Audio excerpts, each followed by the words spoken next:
Hello friends, welcome to all of you on your channel science guru the best. Please like and share the video. Channel को subscribe कर लेना। अगर आप नए हैं तो बेल आइकन प्रेस कर देना ताकि हर वीडियो को नोटिफिकेशन आपको सबसे पहले मिल जाए। आज हम पढ़ेंगे chapter number 5 periodic classification of elements, class 10th chemistry का ये चैप्टर है। बहुत इंपॉर्टेंट चैप्टर है। सेकंड जो टर्म है हमारा, उसमें पूरा का पूरा चैप्टर ये है। एक वीडियो इस पर पहले बना चुका हूँ मैं, ठीक है। तो उसमें हमने Dobereiner triads, Newlands law of octave और मेंडलीव्स पीरियोडिक क्लासिफिकेशन कर चुके हैं। उसका लिंक आपको डिस्क्रिप्शन में मिल जाएगा। आप पहले वो वीडियो देखिए ताकि आपको आगे की चीजें और अच्छे से समझ में आए। आज की इस वीडियो में हम पढ़ेंगे modern periodic table, trends in modern periodic table, position of the elements in modern periodic table, यानी पूरा का पूरा मॉडर्न पीरियोडिक टेबल इसमें हम खत्म कर देंगे। वीडियो को लास्ट तक देखना, आपको हर एक चीज समझ में आ जाएगी। पूरी की पूरी मॉडर्न पीरियोडिक टेबल जो है ना आपको चुटकियों में याद हो जाएगी। मैं ट्रिक के साथ में कैसे उसको लर्न करना है सारी चीजें डिटेल में एक्सप्लेन करूंगा, तो लास्ट तक वीडियो देखना, स्किप नहीं करना है। चलो शुरू करते हैं। Modern periodic table is based on modern periodic law, ठीक है। जैसे वहां पर मेंडलीव्स पीरियोडिक लॉ था ना, सेम वैसे ही, और वही है इसमें। वहां एटॉमिक मास था, यहाँ पर एटॉमिक नंबर आ जाएगा। तो मॉडर्न पीरियोडिक लॉ किसने दिया था ये याद रखना। यहाँ पर पूछा जा सकता है क्वेश्चन, एमसीक्यू टाइम में अगर पूछे तो 1913 में हेनरी मोजले ने दिया था, ठीक है। Henry Moseley give the modern periodic law. अब मॉडर्न पीरियोडिक लॉ क्या है, तो उसका स्टेटमेंट ये देखो, properties of elements are a periodic function of their atomic number, है ना। मेंडलीव वाले में क्या था, मेंडलीव की पीरियोडिक लॉ क्या था कि properties of elements are a periodic function of their atomic mass, और यहाँ एटॉमिक मास की जगह हो गया एटॉमिक नंबर। अब इसको समझते हैं हम, इसका मतलब क्या है। Properties of elements are a periodic function of atomic number. It means when elements are arranged in increasing order of their atomic number, similarities in properties of the elements appear at regular interval. ठीक है। When elements are arranged in increasing order of their atomic number, जब हम increasing atomic number के हिसाब से अगर elements को arrange करें, तो similarities in properties of the elements appear at regular interval. तो उनकी properties में similarities जो है ना वो reappear होगी, ठीक है। एक पीरियड के बाद जैसे अगले पीरियड में जाएंगे फिर से वही सेम प्रॉपर्टीज आ जाएगी। या हम इसको ऐसा भी कह सकते हैं, chemical and physical properties of element reappear periodically when the elements are arranged in increasing order of their atomic number. जब हम increasing order of atomic number के हिसाब से अगर अरेंज करेंगे एलिमेंट्स को, तो क्या होगा, केमिकल और फिजिकल प्रॉपर्टी जो होगी वो रीअपियर होगी पीरियडिकली, ठीक है। जैसे ही हम एक पीरियड से अगले पीरियड में जाएंगे तो उस ग्रुप में, सेम ग्रुप में वही केमिकल प्रॉपर्टीज वापस आने वाली है। ये है modern periodic law given by Henry मोजले इन 1913, ठीक है। अब हम पढ़ते हैं मॉडर्न पीरियोडिक टेबल क्या है, इसको समझते हैं। मॉडर्न पीरियोडिक टेबल आपको कैसे लर्न करनी है मैं अभी आपको समझा देता हूँ। ये मॉडर्न पीरियोडिक टेबल है, बुक में पेज नंबर 86 पे ये मॉडर्न पीरियोडिक टेबल दी हुई है, आप वो देखो साथ में। जो वर्टिकल कॉलम है ये इस तरह से, इनको तो हम कहते हैं ग्रुप्स, और ये टोटल है 18, 1 2 3 4 5 6 7 8 9 10 12 13 14 18 तक। ये 18 हो गए हमारे ग्रुप्स, ठीक है। 1 to 18 ग्रुप्स है जो वर्टिकल है, और ये 1 2 3 4 5 6 और 7 जो हॉरिजॉन्टल रोज है, इन हॉरिजॉन्टल रोज को हम बोलेंगे पीरियड्स। तो पीरियड्स कितने हैं, 7 है। ग्रुप्स कितने हैं, 18 है, ठीक है। मेंडलीव की पीरियोडिक टेबल में ग्रुप कितने थे, 8 थे। पीरियड्स कितने थे, 6 थे। अब देखो, अब आपको क्या करना है, यहां पर एक मैजिक नंबर कह लो हम इसको, कि ये नंबर आपको याद रखना है, 2 8 8 18 18 32 32, ठीक है। ये क्या है तो मैं अभी आपको बता देता हूं। देखो, ये पीरियड में नंबर ऑफ एलिमेंट्स है कि हर पीरियड में कितने एलिमेंट्स होंगे। जैसे फर्स्ट पीरियड में केवल 2 है ना, only 2 elements in first period. Second period में 8 है, थर्ड पीरियड में भी 8 एलिमेंट है, फोर्थ पीरियड में 18 है, फिफ्थ में 18 है, सिक्स्थ पीरियड में और सेवंथ पीरियड में 32 मेंबर है, 32 एलिमेंट्स है, ठीक है। ये है इसका मतलब। अब आप जो भी अगर आपको याद नहीं है ना, जैसे उसके ये मान लो ये मेंबर है, इससे अगला कितना होगा, तो आप इस नंबर से आप इसको निकाल सकते हो। कैसे निकाल सकते हो बताता हूं। देखो, यहाँ पर एटॉमिक नंबर बोरोन का कितना है, 5 है। कौन से पीरियड का है, सेकंड का है। तो सेकंड पीरियड में कितने मेंबर होते हैं, 8। थर्ड पीरियड में कितने होते हैं, 8। तो अगले पीरियड में कितना आएगा, यानी 5 + 8 कर दो, तो 5 + 8 13, ठीक है। अब फोर्थ पीरियड में इससे आगे कौन आएगा, तो फोर्थ पीरियड में कितने होते हैं, फोर्थ पीरियड में होते हैं 18, तो 13 + 18 31। इस तरह से 31 से अगला कौन आएगा, तो अब ये कौन सा पीरियड है, ये पीरियड नंबर 5 है। तो पीरियड नंबर 5 में भी कितने होते हैं, 18, ठीक है। तो 31 + 18 49। इस तरह से हम निकाल सकते हैं कि नेक्स्ट मेंबर का एटॉमिक नंबर कितना होगा ये। अब इसको लर्न कैसे करना है, तो देखो, ये जो 2 है ना, ग्रुप नंबर 1 और 2, ये तो कहलाते हैं एस ब्लॉक एलिमेंट, ठीक है। एस ब्लॉक, ये एस ब्लॉक है, ठीक है। और ये जो ग्रुप नंबर 3 से लेके 12 तक है, ये कहलाते हैं डी ब्लॉक, ठीक। और ये जो 13 से लेके 18 तक इधर लिखे हुए ना, ये कहलाते हैं पी ब्लॉक।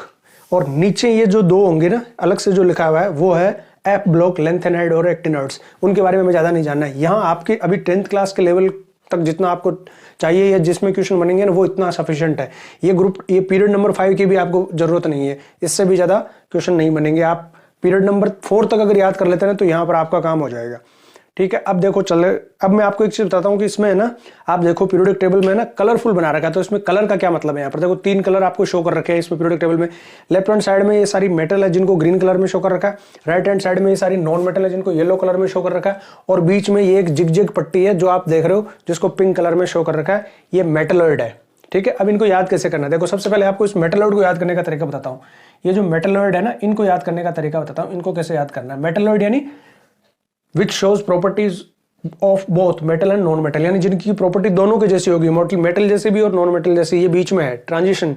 ठीक है, ये दोनों की प्रॉपर्टी शो करती है, मेटलॉइड्स कहलाती है। तो इनको याद करना है आपको, बस्सी जस्सी सब टीपो। देखो इसको कैसे याद करना है, तो इसको आप इस सेंटेंस से याद करो, बस्सी जस्सी सब टीपो। ठीक है, देखो Bassi boron silicon, Jassi germanium और आर्सेनिक। ठीक है, सब antimony, S B antimony, tellurium और पोलोनियम, है ना। Bassi boron silicon, Jassi germanium arsenic, सब एस बी एंटीमनी, टीपो टेल्यूरियम और पोलोनियम। ये हो गई आपकी मेटलॉइड जो बीच में जिगजैग पट्टी है ये। अब इसके इस तरफ वाली सारी नॉन मेटल है। ठीक है, इसके इस तरफ जितने भी है ये कार्बन और ये सारी नॉन मेटल है, और इस तरफ सारी मेटल है। देखो नॉन मेटल सारी बनाएगी कोवलेंट कंपाउंड। अभी जो सैंपल पेपर में क्वेश्चन पूछा था ना कि कार्बन कौन सी मेटल इनमें से कौन सी मेटल के साथ में कोवलेंट कंपाउंड बनाएगा, तो वहां पर आपको याद रखना है, ये ध्यान रखना है। अब देखो इस जिगजैग पट्टी के उस तरफ जो है राइट हैंड साइड में, वो सारी की सारी क्या है, नॉन मेटल है, और नॉन मेटल क्या करती है, कोवलेंट कंपाउंड बनाती है, कोवलेंट बॉन्डिंग होगी इनमें। और इस जिगजैग के इस तरफ ये जो मेटलॉइड की पट्टी है, बस्सी जस्सी सब टीपो, इसके इस तरफ वाली जितनी भी मेटल है वो सारी की सारी मेटल है, और ये सब आयोनिक कंपाउंड फॉर्म करती है। ठीक है, तो ये चीज ध्यान रखना। अब ये आपको याद हो गया। अब आपको बताता हूं इनको कैसे याद रखना है। ठीक है, देखो ये, अब देखो इसको याद कैसे करना, फटाफट आपको बताता हूं। ग्रुप नंबर 1 2 हमें याद करने, अप टू डाउन याद करने, फिर हमें ग्रुप नंबर 13 14 15 16 17 18 याद करने, और अप टू डाउन याद करने। ठीक है, पीरियड्स में हमें केवल ये पीरियड नंबर जो है ना 4, इसको याद करना है, और इसको हमें लेफ्ट टू राइट याद करना है। तो अभी मैं आपको बता देता हूँ इनको कैसे याद करना है। देखो ग्रुप नंबर 1 में कौन कौन है, hydrogen, lithium, sodium, potassium, rubidium, caesium और फ्रांसियम। तो इन ग्रुप नंबर 1 को आप याद करो। मान लो हलीना नाम की कोई एक लड़की है, वो रब से फरियाद कर रही है, तो हलीना की रब से फरियाद, हलीना की रब से फरियाद, हलीना की रब से फरियाद। ठीक है, ग्रुप नंबर 2 में देखो यहाँ पर है beryllium, magnesium, calcium, strontium, barium और रेडियम। तो इनको कैसे याद करना, देखो बेटा मांगे कार स्कूटर बाप राजी, बेटा मांगे कार स्कूटर बाप राजी। ठीक है, बेमग का सरबारा, ऐसे कुछ करके आप याद कर लो, बेटा मांगे कार स्कूटर बाप राजी। ग्रुप नंबर 13 कैसे याद रखना, देखो बोरोन से स्टार्ट है, बोरोन से बैंगन आलू गाजर इन थैली, मान लो ये सब्जियां सारी एक थैली के अंदर है, बैंगन आलू गाजर इन थैली, बैंगन आलू गाजर इन थैली। ठीक है, ऐसे 13 हो गया। फिर 14 ये कार्बन सिलिकॉन जर्मेनियम। ठीक है, ये वाला कहे सीता जी सुनो प्रभु, कहे सीता जी सुनो प्रभु, ऐसे। ग्रुप नंबर 15 कैसे याद करना, देखो ये nitrogen, phosphorus, arsenic, antimony, bismuth, ये वाला है। न्यूजीलैंड, पाकिस्तान, ऑस्ट्रेलिया सब बिके, न्यूजीलैंड, पाकिस्तान, ऑस्ट्रेलिया सब बिके। ठीक है, ग्रुप नंबर 16 को कैसे याद रखना है, ऑक्सीजन वाला ग्रुप है ये। ठीक है, ऑक्सीजन, सल्फर, सेलेनियम, है ना, टेलोरियम और पोलोनियम, ये वाला है। Old style, old, S style, S E से, टी ई टी और पी ओ पो, ओल्ड स्टाइल से टीपो। ये मैंने बताया ना आपको, बस्सी जस्सी सब टीपो, मेटलॉइड के लिए बस्सी जस्सी सब टीपो, ये वाला। ठीक है, अब 17 देखो हेलोजन ग्रुप, फिर कल बाहर आई आंटी, फिर कल बाहर आई आंटी। ठीक है, आंटी कल बाहर आई थी, फिर कल बाहर आई आंटी। 18 जो इनर्ट गैस है। ठीक है, इनको कैसे याद रखना है, तो देखो हीलियम से स्टार्ट है, helium, neon, argon, krypton, xenon, radon. हे नेता और कर्मचारी जिंदा रहो, भ्रष्टाचार करते रहो, देश की वाट लगाते रहो। ठीक है, हे नेता और कर्मचारी जिंदा रहो, इस तरह से आपको याद करना है। नंबर 4 हमें कैसे याद रखना, देखो ये दो तो हमको याद है, 19 और 20। ठीक है, ये पोटेशियम और कैल्शियम है। फिर 21 से लेके और 30 तक हमको कैसे याद रखना है, scandium, titanium, vanadium, chromium, manganese, iron, cobalt, निकल, कॉपर और जिंक को कैसे याद रखना है। एक सेंटेंस बना लो, देखो SC science, TI teacher, science teacher, मान लो एक साइंस टीचर है जिसका नाम विनीता करमलानी है, विन्नी करमलानी है, विन्ना कुमारी है, कुछ भी याद रख लो आप। साइंस टीचर विनीता करमलानी, मन फेंकोनी, मन यानी दिल फेंकोनी, दिल दे दो, मन फेंकोनी क्यों जान जलाती हो। ठीक है, इस तरह से याद रख लो। साइंस टीचर विनिमता कर्मलानी, मन फेंको नी, मन एमन मन फेंको, FeCO मन फेंको, नी क्यों जान जलाती हो, जलाती हो पर ये आ गया गैलियम 31 पर। ठीक है, तो ये साइंस टीचर विनीता कर्मलानी, मन फेंको नी क्यों जान जलाती हो। इस तरह से आप याद कर लो 30 तक, फिर आगे 31 से ये हो ही जाएगा आपको। कोई भी आपको अगला मेंबर चाहिए सेम ग्रुप में तो आप ध्यान रखो कि पीरियड कौन सा है। ठीक है, 2 8 8 18 18 32 32 ये नंबर आपको याद रखना है। 2 8 8 18 18 32 32 जस्ट अगला आ जाएगा, आपको ये करना है। यानी अगर फर्स्ट ग्रुप में है तो 2 मेंबर है, देखो आपको ये नंबर याद रखना है 2 8 8 18 18 32 32 जस्ट अगला मेंबर आ जाएगा, आपको याद रखने की जरूरत नहीं है, उसका एटॉमिक नंबर आप निकाल सकते हो। यानी पीरियड नंबर 1 से 2 में अगर हम जा रहे हैं ना तो 2 प्लस करना है। जैसे यहाँ पर 1 है ना तो यहाँ पर 2 प्लस करते हो गया 3, तो ये नंबर 3 वाला आ जाएगा लिथियम। अब इससे अगला चाहिए तो क्या करना है 8 प्लस करना है, तो 3 + 8 11। इससे अगला चाहिए तो क्या करना है 8 प्लस करना है, 11 + 8 19। इससे अगला चाहिए तो क्या करना है 18 प्लस करना है, 19 + 18 37। इससे अगला चाहिए तो क्या करना है 18 प्लस करना है, 37 + 18 55। इससे अगला चाहिए 32 प्लस करना है। ठीक है, इस तरह से आपको प्लस करते जाना है। जैसे मान लो आपको स्कैंडियम से अगला ये चाहिए, ठीक है, तो आप ये कौन से पीरियड का है, 4th पीरियड का है। अगर मैं 5th पीरियड में जाना है तो 4th पीरियड से 5th पीरियड में जाना है तो 18 मेंबर आएंगे, तो 18 प्लस कर दो उसमें, 21 + 18 39 ऐसे। जैसे अगर आपको एल्यूमिनियम से अगला ये चाहिए गैलियम, एटॉमिक नंबर कितना ये प्लस पता करना है, तो ये कौन से पीरियड का है, 3rd पीरियड का है। तो 3rd पीरियड में कितने मेंबर होते हैं 8, 4th में कितने होते हैं 18। तो यहाँ पर आपको क्या करना है, 4th में जा रहे हो आप तो 18 प्लस कर दो, तो 13 + 18 कितने हो गए 31। ऐसे आप निकाल सकते हो अगले का एटॉमिक नंबर की अगला कौन आएगा। ठीक है ना, तो ये मेन हो गए हमारे, ये पीरियोडिक टेबल होगी जिसको याद करने का मैंने तरीका बता दिया आपको। ठीक है, पीरियड्स की बात होगी, है ना। पीरियड्स क्या है, ये हॉरिजॉन्टल जो रोज है वो पीरियड्स है, कितने हैं 7 है। ठीक है, हर पीरियड में कितने कितने मेंबर होते हैं, तो 2 8 8 18 18 32 32 होता है। ये नंबर आप याद रखो, 2 8 8 18 18 32 32। फिर ग्रुप्स की बात करी हमने कि वर्टिकल जो कॉलम है वो ग्रुप्स है, कितने हैं 18 है। फर्स्ट और जो 1 और 2 है, 1 और 2 में देखो ये पूरी तरह से कंप्लीटली जो पूरा भरा हुआ ग्रुप जो है ना वो केवल 2 ही है, कौन सा, पहला और 18वां। ग्रुप नंबर 1 में पूरे 7 मेंबर मिलेंगे आपको, 1 2 3 4 5 6 7। इसी तरह से ग्रुप नंबर 18 में आपको पूरे 7 मेंबर मिलेंगे, 1 2 3 4 5 6 और 7 यहाँ पर है, मैंने लिखा नहीं है। बाकी में आपको कोई भी पूरा नहीं मिलेगा, बाकी में आपको 6 मेंबर या 5 मेंबर मिलेंगे, जैसे इनमें 5 मेंबर ही मिलेंगे आपको। ठीक है, ये है। तो अब देखो यहाँ से ध्यान रखना, ये एक सीढ़ी जैसे नीचे उतर रहे हैं ना, हम एक सीढ़ी नीचे उतर रहे हैं उस तरह से, क्योंकि फर्स्ट जो पीरियड है इसमें केवल 2 ही मेंबर है, हाइड्रोजन और हीलियम। तो 1 इधर एक्सट्रीम और एक उधर उस तरफ एक्सट्रीम, यानी 1 और 18। ग्रुप नंबर 1 और 18 में ही वो दोनों मेंबर आ जाएंगे। ठीक है, नंबर 2 में कितने मेंबर है, 8 मेंबर है, तो 2 इधर है और 6 इधर है। ठीक है, उस तरफ है। यानी डी ब्लॉक कहां से स्टार्ट होगा, तो डी ब्लॉक जो जिनमें मेंबर 18 मेंबर है ना वहां से स्टार्ट होगा, यानी पीरियड नंबर 4 और 4 से स्टार्ट होगा डी ब्लॉक। ये बीच वाले जो 3 से लेके 12 तक ये जो 10 ग्रुप्स है ना, यहाँ पर ग्रुप नंबर 3 से लेके 12 12 - 3 10 हो गए, ये 10 डी ब्लॉक के एलिमेंट है। ठीक है, डी ब्लॉक एलिमेंट कहलाते हैं। तो हमारे यहाँ ज्यादातर एस ब्लॉक ये जो 2 फर्स्ट और सेकंड, और पी ब्लॉक जो ग्रुप नंबर 13 और 18 है, यही ज्यादा काम में आने वाले। अब देखो इनके नाम क्या है तो मैं आपको बताता हूँ। ये जो फर्स्ट ग्रुप है ना, ये सारी की सारी मेटल है और इनको एल्काली मेटल कहा जाता है, एल्काली मेटल। ये सारी एल्काली मेटल है, क्योंकि ये क्या करती है, हमने पढ़ा 3rd चैप्टर में, मेटल ऑक्साइड फॉर्म करती है, और metal oxides are basic in nature. Mobile से हमने याद रखना है, metal oxides are basic in nature. तो ये सारी इसकी सारी मेटल जो है मेटल ऑक्साइड बनाती है। देखो सोडियम ऑक्सीजन के साथ अभिक्रिया करके, ऑक्सीजन के साथ रिएक्शन करके मेटल ऑक्साइड, सोडियम ऑक्साइड, इसी तरह से पोटेशियम ऑक्साइड, लिथियम ऑक्साइड, ठीक है, इन सब के ऑक्साइड बनेंगे।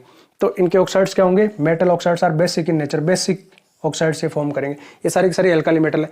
ये सारी की सारी कहलाती है एल्काली सॉइल मेटल, जो ग्रुप नंबर 2 की मेटल है। Group number 2 is alkali soil metal. क्यों एल्काली सॉइल मेटल, क्योंकि सारी की सारी एल्काली है, सब जो है ना एल्काली फॉर्म करती है, यानी बेसिस मेटल ऑक्साइड्स इनके जो बनते हैं वो बेसिक इन नेचर होते हैं, सारी की सारी सोल में मिलती है। मैग्नीशियम, कैल्शियम, स्ट्रोंशियम, बेरियम, है ना, रेडियम और बेरिलियम, ये सारी की सारी सोल में मिलती है, इसलिए इनका नाम हो गया एल्काली सोइल मेटल। तो first group alkali metal, second group alkali soil metal.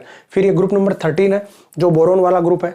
ठीक है, ये इसमें सारी की सारी मेटल है एक्सेप्ट बोरोन, ये मेटलॉइड है, बाकी सब जो है वो मेटल है। ग्रुप नंबर 14 कार्बन वाला ग्रुप है, इसमें ये 2 सिलिकॉन और जर्मेनियम मेटलॉइड है, कार्बन नॉन मेटल है, और ये जो नीचे SN टिन और PB लेड जो है ये मेटल है। इसी तरह से ग्रुप नंबर 15 जो है नाइट्रोजन वाला ग्रुप है, तो इसमें ये नॉन मेटल है, ये बीच में 2 जो आर्सेनिक और एंटीमनी है ये मेटलॉइड है, और नाइट्रोजन और फास्फोरस नॉन मेटल है, बिस्मथ मेटल आ गई। अब सारी नॉन मेटल ही है, ये टीपो को छोड़ के ये नॉन मेटलॉइड है, बाकी सारी नॉन मेटल। तो नॉन मेटल सारी राइट हैंड साइड में, मेटल सारी लेफ्ट हैंड साइड में है। पीरियोडिक टेबल के बीच में एक जो जिगजैग पट्टी है दोनों के बीच में, वो मेटलॉइड है। ये चीजें इसमें हो गई क्लियर। अब हम ट्रेंड्स की बात करते हैं कि क्या क्या ट्रेंड्स इसमें है। Position of element in modern periodic table. Position of elements in modern periodic table, इसका मतलब क्या है? देखो पोजीशन ऑफ एलिमेंट्स किस तरह से डिसाइडेड है यहाँ पर। देखो ग्रुप नंबर जो है ना वो डिसाइड करता है number of valence electron. Group number का मतलब है number of valence electron in outer most shell, ठीक है। और पीरियड नंबर का यहाँ पर मतलब है period shows number of shells, ठीक है। जैसे पीरियड का मतलब है नंबर ऑफ सेल्स, जैसे फर्स्ट पीरियड का मतलब है कि 1 सेल, सेकंड पीरियड का मेंबर है तो उसके पास 2 सेल, थर्ड पीरियड नंबर 3 मतलब 3 सेल KLM, पीरियड नंबर 4 मतलब 4 सेल KLMN, ऐसे इस तरह से है ना। जैसे जैसे हम नीचे की ओर जाते जाएंगे वैसे वैसे सेल इंक्रीज होते जाएंगे, नंबर ऑफ सेल बढ़ते जाएंगे। जैसे हाइड्रोजन के पास यहाँ पर 1 सेल है, ये हाइड्रोजन है, ये 1 सेल है, K सेल ओनली। लिथियम कौन से पीरियड का मेंबर है? सेकंड पीरियड, तो कितने सेल है? 2 सेल, ठीक है। ये हाइड्रोजन है 1 सेल, ये लिथियम है, ये 1 सेल और ये 2 सेल, ये लिथियम है, ठीक है। फिर उसके बाद सोडियम कौन से पीरियड का है? थर्ड पीरियड का, कितने सेल है? 3, तो सोडियम के पास में 3 सेल है, KL और M, ये K सेल, KL और M, ये 3 सेल है, सोडियम है, ठीक है। फिर अगला जैसे ये देखिए पोटेशियम कौन से पीरियड में है? फोर्थ पीरियड में, तो नंबर ऑफ सेल 4 सेल है, ये न्यूक्लियस हो गया, K shell, L shell, M shell और N सेल, इस तरह से, ठीक है। तो नंबर ऑफ पीरियड्स हमको ये शो कर रहे हैं कि सेल नंबर ऑफ सेल कितने हैं, ठीक है। Number period number 1 only 1 shell, K shell, in K shell maximum 2 electron, 2 electron आ सकते हैं, इसलिए आप देखो पीरियड नंबर 1 में केवल 2 ही मेंबर है, हाइड्रोजन और हीलियम, केवल 2 ही मेंबर है यहाँ पर। अब देखो सेकंड पीरियड में कितने इलेक्ट्रॉन आ सकते हैं? मैक्सिमम 2n² वाले फॉर्मूला से, 2 × 2 का स्क्वायर 4, 4 × 2 8, सो मैक्सिमम 8 इलेक्ट्रॉन, तो मैक्सिमम 8 मेंबर है, ठीक है। सेकंड पीरियड में 8 मेंबर है।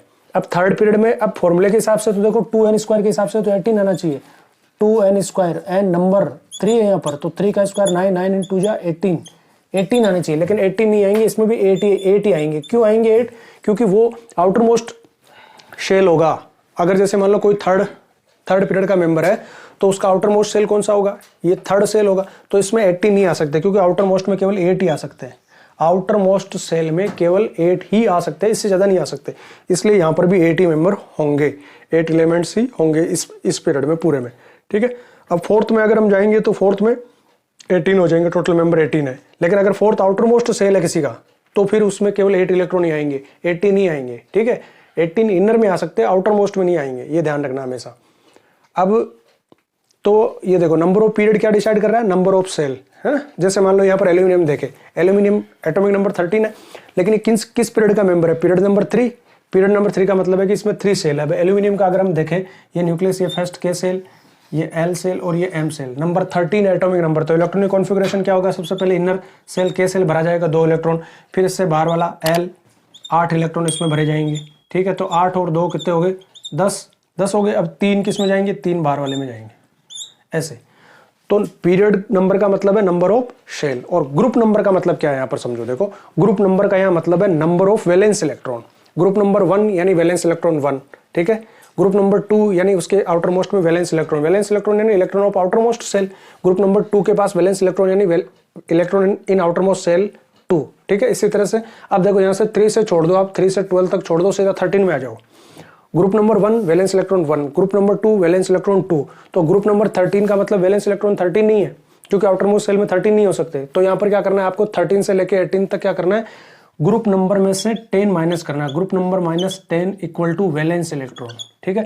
जैसे ग्रुप नंबर 13 के पास वैलेंस इलेक्ट्रॉन कितना है, तो ग्रुप नंबर कितना है? 13, इसमें से माइनस करो 10, कितना आया? 3, तो यहाँ पर वैलेंस इलेक्ट्रॉन है 3, है ना, यानी -10 कर दो। 13 वाले के पास वैलेंस इलेक्ट्रॉन 3 है, 14 वाले के पास वैलेंस इलेक्ट्रॉन 4 है, 15 के पास 5 वैलेंस इलेक्ट्रॉन है, 16 के पास 6 वैलेंस इलेक्ट्रॉन है, और 17 के पास 7 वैलेंस इलेक्ट्रॉन है, और 18 के पास में 8 वैलेंस इलेक्ट्रॉन है। ये आपको ध्यान रखना। तो ग्रुप नंबर मतलब नंबर ऑफ वैलेंस इलेक्ट्रॉन।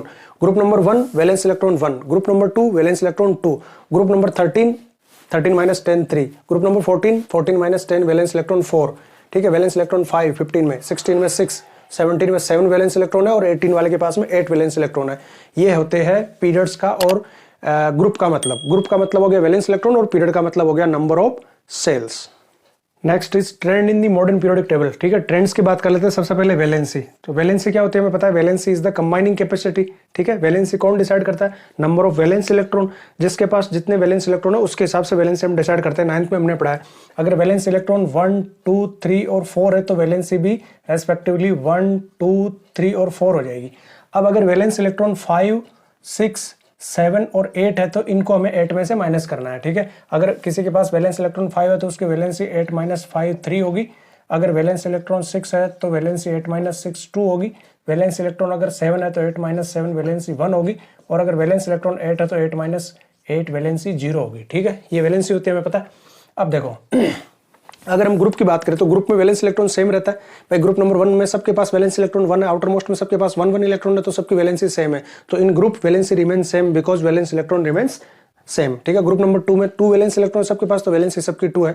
इसी तरह से ग्रुप नंबर 13 के पास valence electron 3 valency 3। Group number 14 में वैलेंस इलेक्ट्रॉन 4 तो वैलेंसी 4। ग्रुप नंबर 15 में वैलेंस इलेक्ट्रॉन कितना है 5, वैलेंस इलेक्ट्रॉन 5 है तो वैलेंसी 8 - 5 3, तो सबकी वैलेंसी 3 है। नाइट्रोजन की 3, फॉस्फोरस की 3, इनकी सबकी 3 है। ग्रुप नंबर 16 में देखो वैलेंस इलेक्ट्रॉन कितना है, वैलेंस इलेक्ट्रॉन ग्रुप नंबर -10 तो 16 - 10 6। वैलेंस इलेक्ट्रॉन जब 6 है तो वैलेंसी कितनी हो जाएगी 8 - 6 यानी कि 2। ऑक्सीजन की 2, सल्फर की 2, इनकी सबकी 2 वैलेंसी है। इसी तरह से 17 वालों की सबकी वैलेंसी कितनी हो जाएगी, जब वैलेंस इलेक्ट्रॉन 7 है तो 8 - 7 1, यहाँ सबकी वैलेंसी 1 है माइनस की, ठीक है। और 18 ग्रुप की वैलेंसी सबकी 0 है क्योंकि वैलेंस इलेक्ट्रॉन 8 है, 8 - 8 0। तो ये तो होगी वैलेंसी जो ग्रुप में सेम रहती है, ठीक है, ग्रुप में सेम रहती है। अब पीरियड की बात करते हैं। देखो पीरियड में जब हम जाते हैं ना लेफ्ट टू राइट तो पहले वैलेंसी इंक्रीज होती है 1 से लेके 4 तक। जैसे आप देखो पीरियड नंबर 2 की भी देखते हैं, लिथियम की वैलेंसी 1 है, बेरिलियम की 2 है, इंक्रीज हो रही है पहले 1, ठीक है, उसके बाद 2, फिर अब देखो यहाँ पर आ जाओ बोरोन, यहाँ पर वैलेंसी 3 है। फिर इसके आगे नेक्स्ट देखो कार्बन की वैलेंसी 4 है। फिर आगे देखो आप कार्बन के बाद नाइट्रोजन है, नाइट्रोजन की वैलेंसी 3 है। फिर ऑक्सीजन और ऑक्सीजन की वैलेंसी है 2, फ्लोरीन की वैलेंसी 1 है और नियोन की वैलेंसी 0 है। तो वैलेंसी में क्या ट्रेंड देख रहे हो आप, पहले 1 से 4 तक बढ़ती है और फिर 4 से 0 तक घटती है। तो first increases 1 to 4 then decreases 4 to 0, ठीक है ना। ये देखो पीरियड को आपको है ना ऐसे भी याद करना पड़ेगा थोड़ा सा, ये भी दिमाग में रखो। जैसे लेबे से याद कर लो, सेकंड और थर्ड पीरियड याद करना, उसके बाद ज़्यादा आपको जरूरत नहीं पड़ेगी। सेकंड पीरियड को ऐसे याद कर सकते हैं हम लेबे, और इसको बकनोफनी करके याद कर लो, बकनोफनी, बकनोफनी ये है, ठीक है। वैसे एटॉमिक नंबर से ये भी याद हो जाएगा, 5 पे बोरोन, 6 पे कार्बन, 7 पे नाइट्रोजन, 8 पे ऑक्सीजन, ठीक है, 9 पे फ्लोरीन, 10 पे नियोन, इस तरह से भी याद हो जाएगा, वो कोई बात नहीं। तो वैलेंसी आपको समझ में आ गया, ग्रुप में वैलेंसी सेम रहती है क्योंकि वैलेंस इलेक्ट्रॉन सेम रहते हैं। पीरियड में अगर हम लेफ्ट से राइट जाए तो पहले एक बार बढ़ती है 1 से 4 तक और फिर 4 से वापस 0 हो जाती है लास्ट 18th ग्रुप तक, ठीक। Next is atomic size. देखो एटॉमिक साइज का मतलब है एटॉमिक रेडियस, ठीक है। Atomic size is decided by the atomic radius की उस एटम की रेडियस कितनी होती है। अब एटॉमिक रेडियस तो बहुत छोटी होती है, पिकोमीटर में इसको मेजर करते हैं। जैसे हाइड्रोजन की जो है ना 37 पिकोमीटर होती है, 37 picometre. 1 picometre is equal to 10 to the power -12 metre, ठीक है। यानी जैसे मान लो ये न्यूक्लियस है तो न्यूक्लियस इसके सेंटर से, न्यूक्लियस यानी सेंटर से लेके और ये जो आउटर मोस्ट है, आउटर मोस्ट के जो इलेक्ट्रॉन है, यानी आउटर मोस्ट के जो इलेक्ट्रॉन है यहाँ तक की ये जो डिस्टेंस है ना, ये एटॉमिक रेडियस है, ठीक है। ये एटॉमिक रेडियस है, distance between centre and outer most electron, outer most shell, ये इनकी एटॉमिक रेडियस है, ठीक। अब जैसे जैसे हम अगर जाएंगे ग्रुप में एक से अगले में, एक मेंबर से अगले मेंबर में, अगर हम ग्रुप में जाएंगे तो हमें पता है ग्रुप में क्या होता है, नंबर ऑफ सेल इंक्रीज होते जाते हैं। तो यहाँ पर जैसे एक ही सेल है, यहाँ पर 2 सेल हो जाएंगे, या 3 सेल, या 4 सेल, या 5 सेल, इस तरह से सेल बढ़ते जाएंगे।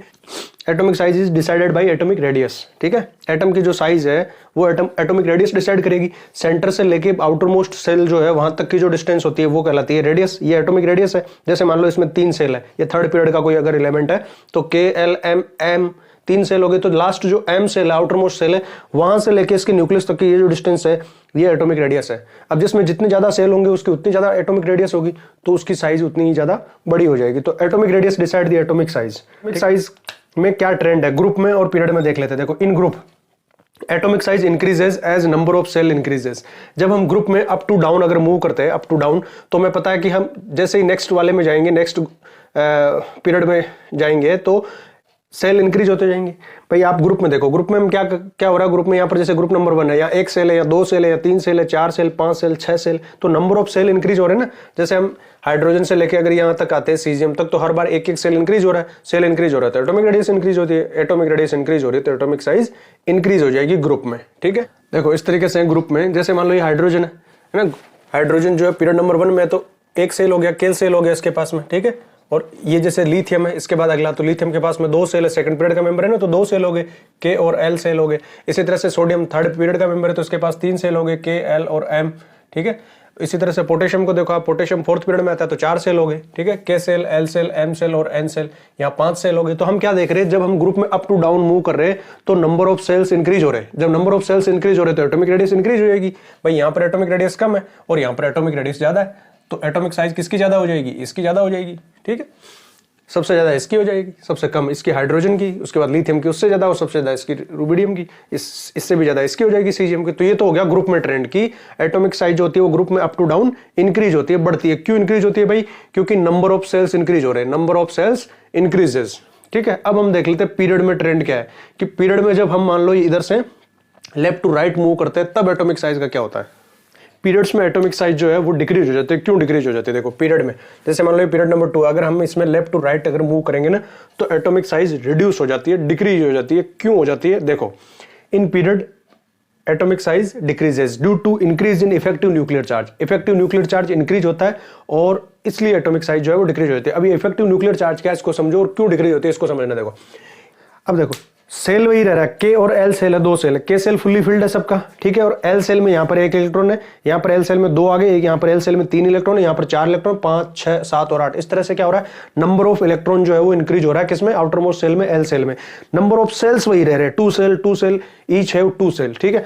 अब क्या होगा, देखो इलेक्ट्रॉन के जैसे जैसे नंबर इंक्रीज हो रहे हैं वैसे वैसे प्रोटॉन के नंबर भी इंक्रीज हो रहे हैं। भाई जितने इलेक्ट्रॉन के नंबर होते हैं उतने प्रोटॉन के नंबर होते हैं। तो यहाँ पर देखो 3 प्रोटॉन है, 2 इलेक्ट्रॉन तो ये और एक 3 प्रोटॉन है, यहाँ 4 प्रोटॉन है, यहाँ 5 हो गए, यहाँ 6 है, यहाँ 7, 8, 9 और 10 है। तो यही इफेक्टिव न्यूक्लियर चार्ज है, यानी न्यूक्लियस का चार्ज जो है वो इंक्रीज हो रहा है। न्यूक्लियस जो है इलेक्ट्रॉन को अपनी तरफ खींचता है। ये जो न्यूक्लियस है इसके पास में पॉजिटिव चार्ज होते हैं, यहाँ पर 3 पॉजिटिव चार्ज है, तो ये 3 पॉजिटिव चार्ज इन इलेक्ट्रॉन को अपनी तरफ अंदर की तरफ खींचते हैं, ठीक है। अब जैसे ये न्यूक्लियस का चार्ज ज्यादा बढ़ता जाएगा, भाई यहाँ पर 3 पॉजिटिव चार्ज है, यहाँ पर पॉजिटिव चार्ज बढ़ गया, 4 प्रोटॉन हो गए, तो 4 प्रोटॉन के पास में ज्यादा फोर्स है, ये ज्यादा फोर्स से खींचेंगे। 5 है तो वो और ज्यादा फोर्स से इलेक्ट्रॉन को अंदर की तरफ बाइंड करेंगे, अंदर की तरफ खींचेंगे, ठीक है। तो यहाँ मैक्सिमम पुल या मैक्सिमम फोर्स एक्सपीरियंस होता है यहाँ पर नियोन में, जो आउटर मोस्ट सेल के इलेक्ट्रॉन है वहां पर। तो इनकी जो साइज है, आउटर मोस्ट जो सेल है ना, वो because of this effective nuclear charge, because the number of protons are increasing, the outer most shell shrink, ठीक है, आउटर मोस्ट सेल श्रिंक होता है। और ये श्रिंकेज जो है ना, वो जैसे जैसे हम अगर लेफ्ट से राइट की तरफ जाते हैं तो ये श्रिंकेज जो है वो बढ़ता जाता है, इंक्रीज होता जाता है। क्यों, क्योंकि अंदर जो न्यूक्लियस है वो न्यूक्लियस में इफेक्टिव न्यूक्लियर चार्ज इंक्रीज हो रहा है, नंबर ऑफ प्रोटॉन इंक्रीज हो रहे हैं। तो नंबर ऑफ प्रोटॉन इंक्रीज हो रहे हैं तो ज्यादा प्रोटॉन हो रहे हैं, यानी उनके पास ज्यादा चार्ज है, तो वो ज्यादा चार्ज से इलेक्ट्रॉन को अंदर की तरफ खींच रहे हैं, ठीक है। तो यहाँ जैसे हम देखें, यहाँ पर 3 ही प्रोटॉन है अंदर खींचने वाले, यहाँ पर 4 प्रोटॉन हो गए, तो भाई यहाँ पर इनका फोर्स ज्यादा हो गया, तो ये अंदर और ज्यादा खींचेंगे बाहर के इलेक्ट्रॉन को, आउटर मोस्ट इलेक्ट्रॉन को। यहाँ 5 प्रोटॉन है तो 5 प्रोटॉन मिलकर अपने फोर्स से जो आउटर मोस्ट के इलेक्ट्रॉन है उनको अंदर की तरफ खींचेंगे। तो यहाँ से यहाँ थोड़ा सा श्रिंक हो जाएगा आउटर मोस्ट, यहाँ थोड़ा और ज्यादा श्रिंक हो गया, यहाँ और ज्यादा श्रिंक हो गया, क्योंकि यहाँ पर अंदर की तरफ खींचने वाला जो फोर्स है वो ज्यादा हो गया।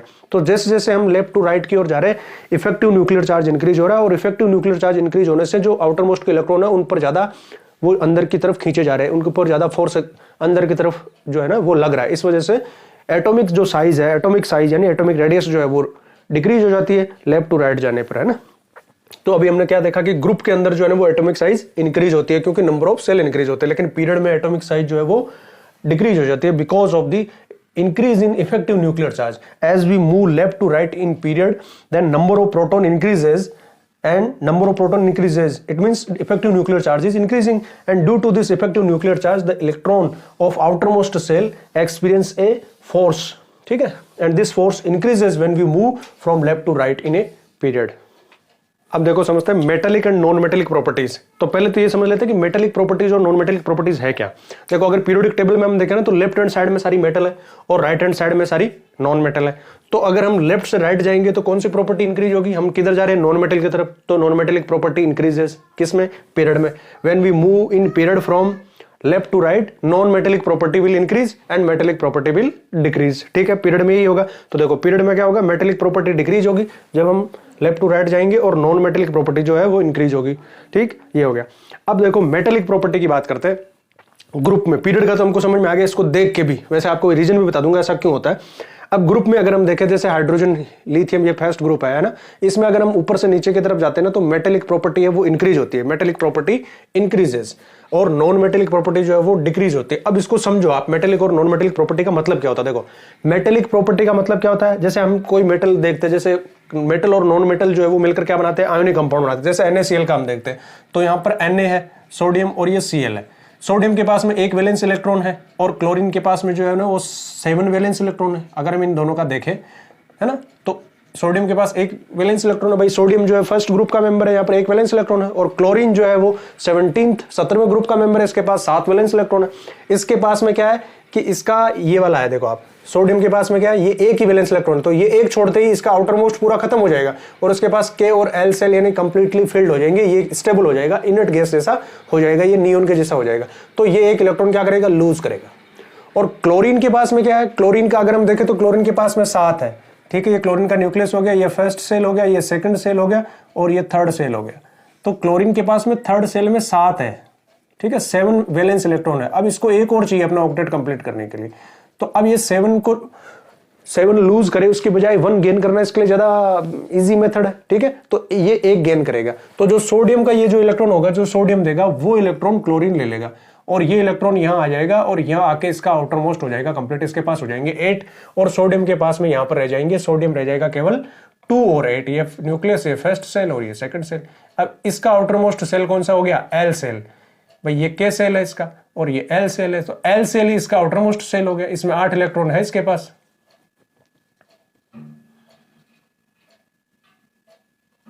तो सोडियम भी स्टेबल और क्लोरीन भी स्टेबल। क्लोरीन के पास में कौन कौन से 3 सेल है, यहाँ पर K, L और M सेल है, ठीक है। अंदर वाला ये K है, ये L है और ये M है और तीनों फुल्ली फिल्ड है, आउटर मोस्ट फुल्ली फिल्ड है, मतलब अंदर के दोनों भरे हुए ही। तो इस तरह से NaCl बना। अब इसमें से ये जो है ना, ये मेटेलिक प्रॉपर्टी है, सोडियम की प्रॉपर्टी मेटेलिक प्रॉपर्टी है, यानी सोडियम ने क्या किया, इलेक्ट्रॉन लूज किया। और property to lose electron is metallic property, ठीक है। और property to gain electron is non metallic property, ये समझो आप। यानी कोई कितना इजीली अपने इलेक्ट्रॉन को लूज कर रहा है वो उसकी मेटेलिक प्रॉपर्टी है, और जो जितना इजीली कम एनर्जी में ही जो अपने इलेक्ट्रॉन को इजीली रिमूव कर देता है, लूज कर देता है, वो उतना ही ज्यादा मेटेलिक है, ठीक है। और जो जितने इजीली इलेक्ट्रॉन को गेन कर लेता है, यहाँ इजीली से मतलब है कि जो जितने स्ट्रॉन्ग फोर्स से अपने इलेक्ट्रॉन को बाइंड करके रखेगा, आउटर मोस्ट में जो नए इलेक्ट्रॉन आएंगे जो ये गेन करेगा, उसको कितना फोर्स से स्ट्रांगली बाइंड करके रखा हुआ है, वो उतना ही ज्यादा नॉन मेटेलिक है। तो अब देखो इफेक्टिव न्यूक्लियर चार्ज सबसे ज्यादा किसके पास में है, 18वें ग्रुप के पास में। अब 18वां ग्रुप तो इनर्ट है, 17वां ग्रुप में सबसे ज्यादा हुआ कि नहीं हुआ, यानी सबसे ज्यादा इफेक्टिव न्यूक्लियर चार्ज, इलेक्ट्रॉन को अंदर की तरफ खींचने वाला चार्ज या फोर्स किसके पास में, 17th ग्रुप में। जैसे जैसे हम इधर जाएंगे तो इफेक्टिव न्यूक्लियर चार्ज इंक्रीज होता जाएगा पीरियड में। तो सबसे ज्यादा आउटर मोस्ट के इलेक्ट्रॉन पर सबसे ज्यादा स्ट्रॉन्ग फोर्स अंदर की तरफ न्यूक्लियस की तरफ कौन से ग्रुप में है, 17वें ग्रुप में, 17th ग्रुप में। यहाँ फोर्स कम होता जाएगा, ठीक है। तो सबसे ज्यादा नॉन मेटेलिक यानी सबसे इजीली इलेक्ट्रॉन को गेन करने और उसको स्ट्रांगली बाइंड करने कौन सी है, ये है ग्रुप नंबर 17 की। तो ये सबसे ज्यादा नॉन मेटेलिक हो जाएगी, ग्रुप नंबर 17 वाली मेटल, ठीक है। और सबसे ज्यादा मेटेलिक जो इजीली इलेक्ट्रॉन को लूज करे, तो इजीली इलेक्ट्रॉन को कौन लूज करेगी, ग्रुप नंबर 1 वाली, ग्रुप नंबर 2 और 3 के बजाय। क्यों, ग्रुप नंबर 2 में क्या हो जाएंगे, 2 इलेक्ट्रॉन आ जाएंगे, और जैसे 2 इलेक्ट्रॉन आ जाएंगे तो यहाँ प्रोटॉन भी तो बढ़ेंगे। भाई जैसे अगर हम लिथियम और बेरिलियम को कंपेयर करें तो लिथियम के पास में 3 प्रोटॉन है, बेरिलियम के पास में 4 प्रोटॉन है। तो लिथियम के पास जो है ना इफेक्टिव न्यूक्लियर चार्ज कम है और बेरिलियम के पास में इफेक्टिव न्यूक्लियर चार्ज जो है वो ज्यादा है। तो ये इजीली इलेक्ट्रॉन को लूज नहीं करेगा क्योंकि उसके पास न्यूक्लियर चार्ज ज्यादा है, और लिथियम इजीली अपने इलेक्ट्रॉन को लूज कर देगा। तो मोर मेटेलिक कौन हुआ, लिथियम, ठीक है। ये चीज है। अब देखो अगर हम ग्रुप में अप टू डाउन जाएंगे तो नंबर ऑफ सेल्स इंक्रीज हो रहे हैं। जब नंबर ऑफ सेल्स इंक्रीज होंगे तो बताओ कौन, ये हाइड्रोजन अपने इलेक्ट्रॉन को इजीली छोड़ेगा कि ये रूबिडियम अपने इलेक्ट्रॉन को इजीली छोड़ेगा। भाई किसके पास फोर्स, इलेक्ट्रॉन और प्रोटॉन के बीच का फोर्स किसके पास वीक है, यहां पर वीक फोर्स है, तो ये इजीली रिमूव कर देगा। तो इजीली जो रिमूव कर देगा वही मोर मेटेलिक है। भाई मेटेलिक प्रॉपर्टी का मतलब ये है ना, टेंडेंसी टू लूज इलेक्ट्रॉन। तो which metal is losing electron easily, तो वही इजीली लूज करेगी जिसके पास सबसे कम फोर्स है। तो कम फोर्स यहां पर क्योंकि डिस्टेंस बढ़ गई, एटॉमिक साइज बढ़ गई, एटॉमिक साइज बढ़ने से ये लूजली पैक्ड है। इलेक्ट्रॉन जो है वो प्रोटॉन के साथ में उतने स्ट्रॉन्ग फोर्स से नहीं बंधे हुए जितने यहाँ हाइड्रोजन के पास बंधे हुए।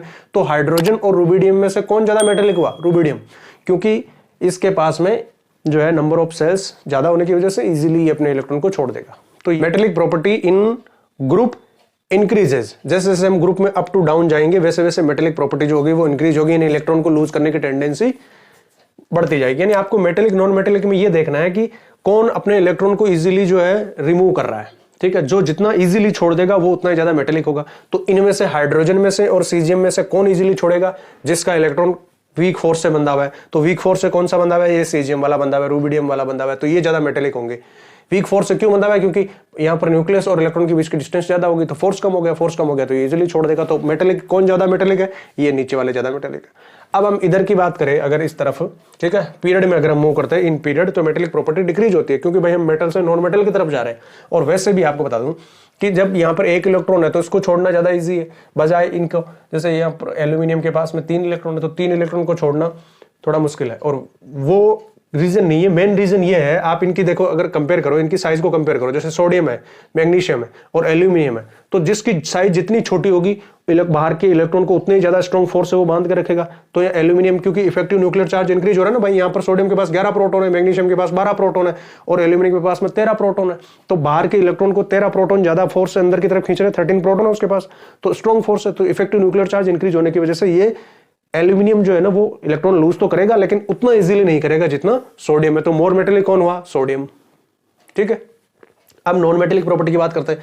जब नॉन मेटेलिक प्रॉपर्टी अगर पीरियड में, जैसे मान लो ये लिथियम वाला है, ठीक है, lithium, beryllium, boron, carbon, nitrogen, oxygen, fluorine, electron negativity सबसे ज्यादा फ्लोरीन की होती है, उसके बाद ऑक्सीजन की होती है, उसके बाद नाइट्रोजन की होती है, ठीक है, उसके बाद क्लोरीन की होती है। तो इलेक्ट्रॉन नेगेटिविटी ने इलेक्ट्रॉन को बाइंड करने की कैपेसिटी, फोर्स, जिससे वो इलेक्ट्रॉन को बाइंड करके रखे हुए, तो जिसकी सबसे ज्यादा है वो उतना ही ज्यादा नॉन मेटेलिक है नहीं। हम नॉन मेटल की तरफ जा रहे हैं तो नॉन मेटेलिक प्रॉपर्टी इंक्रीज होनी है, लेकिन एक्चुअल जो रीजन है ना वो ये है कि non metallic property means property to bind the electron, है ना, हाउ मच फोर्स, ठीक है भाई, how much force the element is binding the outer most electron, outer most के इलेक्ट्रॉन को कोई एलिमेंट कितने स्ट्रॉन्ग फोर्स से बाइंड करके रखा हुआ है, वो उसकी नॉन मेटेलिक प्रॉपर्टी है, जो इलेक्ट्रॉन उसने गेन किया है। नॉन मेटल गेन करेंगे। अब फ्लोरीन ने यहाँ पर 1 इलेक्ट्रॉन गेन किया, ऑक्सीजन यहाँ पर 2 इलेक्ट्रॉन गेन करेगा। आप देखना फ्लोरीन के पास में कितने प्रोटॉन है, 9, ऑक्सीजन के पास कितने प्रोटॉन है, 8। इफेक्टिव न्यूक्लियर चार्ज किसका ज्यादा है, फ्लोरीन का, क्योंकि उसके पास 9 इलेक्ट्रॉन जो बाहर के इलेक्ट्रॉन है उनको खींच रहे हैं अंदर की तरफ। तो कौन अपने इलेक्ट्रॉन को स्ट्रांगली बांध के रखेगा, फ्लोरीन या ऑक्सीजन, दोनों में से फ्लोरीन रखेगा। तो नॉन मेटेलिक ज्यादा कौन हुआ, फ्लोरीन हुआ। ये है। अब हम अगर बात करें इसकी ग्रुप में कि नॉन मेटेलिक प्रॉपर्टी का क्या होगा, अप टू डाउन अगर जाएंगे तो देखो नॉन मेटेलिक प्रॉपर्टी, ठीक है, अगर हम जैसे फ्लोरीन, क्लोरीन, ब्रोमीन, आयोडीन और इनमें जाए नीचे की तरफ तो हर बार एक सेल इंक्रीज हो रहा है। भाई सेल इंक्रीज हो रहा है मतलब डिस्टेंस इंक्रीज हो रही है, डिस्टेंस इंक्रीज हो रही है तो प्रोटॉन के बीच में और इलेक्ट्रॉन के बीच में जो अट्रैक्शन फोर्स है वो वीक हो रहा है, तो नॉन मेटेलिक प्रॉपर्टी डिक्रीज हो रही है। जैसे हम ऊपर से नीचे की तरफ जाएंगे तो हर बार क्या होगा, सेल इंक्रीज होता जाएगा, सेल इंक्रीज होता जाएगा तो न्यूक्लियस और बाहर वाले जो आउटर मोस्ट के इलेक्ट्रॉन है उनके बीच की डिस्टेंस इंक्रीज होती जाएगी। तो यहाँ पर क्या होगा, इलेक्ट्रॉन को बांधने की जो फोर्स है वो कम रहेगा। तो जैसे जैसे हम फ्लोरीन, क्लोरीन, ब्रोमीन, आयोडीन इनमें जा रहे हैं तो इनमें क्या हो रहा है, जैसे मान लो ये फ्लोरीन है तो फ्लोरीन के पास में यहाँ पर केवल 2 ही सेल है, ठीक है, ये एक और एक ये सेल, तो यहाँ आउटर मोस्ट में ये इलेक्ट्रॉन आएगा, यहाँ स्ट्रॉन्ग फोर्स है। लेकिन जैसे हम क्लोरीन में आ गए तो क्लोरीन के पास में 3 सेल है, ठीक है, 1, 2 और 3 सेल है, तो ये डिस्टेंस इंक्रीज होगी तो अब उतना स्ट्रॉन्ग फोर्स नहीं है जितना यहाँ था। तो इलेक्ट्रॉन को कौन स्ट्रांगली बाइंड करके रखा हुआ है, ये फ्लोरीन। तो फ्लोरीन कौन हो, ज्यादा नॉन मेटेलिक हो गया, क्लोरीन उसके मुकाबले कम नॉन मेटेलिक है। ब्रोमीन में अगर हम जाएंगे तो चौथे पीरियड में है तो 4 सेल हो जाएंगे, ठीक है, 1, 2, 3 और 4। डिस्टेंस इंक्रीज होगी तो फोर्स वीक हो जाएगा, ठीक है। तो ब्रोमीन जो है इनमें कम नॉन मेटेलिक है, ठीक है। सबसे ज्यादा नॉन मेटेलिक कौन हुआ, फ्लोरीन, उससे कम क्लोरीन और सबसे कम ब्रोमीन, उससे कम आयोडीन और उससे कम ये 80। इफेक्टिव न्यूक्लियर चार्ज को ध्यान रखो, आपके सब समझ में आ जाएगा। तो ये आपका कंप्लीट हो गया हमारे यहाँ चैप्टर। अब मैं इसके एक्सरसाइज लेकर आऊंगा नेक्स्ट वीडियो में, एक्सरसाइज के क्वेश्चंस में लेकर आ रहा हूँ, ठीक है। वहां से जो क्वेश्चंस है उनको कैसे करना है, कुछ सैंपल पेपर में भी अभी इसके जैसे क्वेश्चन आएंगे तो वो भी मैं साथ में आपको समझा दूंगा। और भी आपका कोई एक्स्ट्रा क्वेश्चन है तो आप मुझे कमेंट बॉक्स में डाल सकते हैं। चैनल को सब्सक्राइब करना है ना, अपने फ्रेंड्स के साथ, सबके साथ प्लीज इसको शेयर कीजिए। और अगर कोई दिक्कत हो आपकी तो मुझे कमेंट करके बताइए। और किसी भी टॉपिक पर अगर आपको वीडियो चाहिए, आप मेरी प्लेलिस्ट में जाके देखिए, मैंने सारे वहां पर बायोलॉजी जो भी आपका टर्म 2 का सिलेबस है वो लगभग पूरा मैंने आपको करवा दिया है, ठीक है। हर चैप्टर का वहां पर आपको वीडियो मिल जाएगा, फिजिक्स, केमिस्ट्री और बायोलॉजी के सबकी मेरी प्लेलिस्ट में सारे वीडियो आप वहां से जाके देखिए। जिस भी टॉपिक में अगर आपको कोई डाउट है तो आप कमेंट करके मुझे बता सकते हैं, मैं उस पर आपको अलग से वीडियो प्रोवाइड करवा दूंगा और जो भी आपका क्वेश्चन होगा मैं उसका रिप्लाई करूंगा, ठीक है। तो चैनल को सब्सक्राइब जरूर करना है, अपने सभी फ्रेंड्स के साथ में शेयर करना और बेल आइकन जरूर प्रेस कर देना ताकि आपको हर वीडियो का नोटिफिकेशन मिलता रहे। थैंक्स।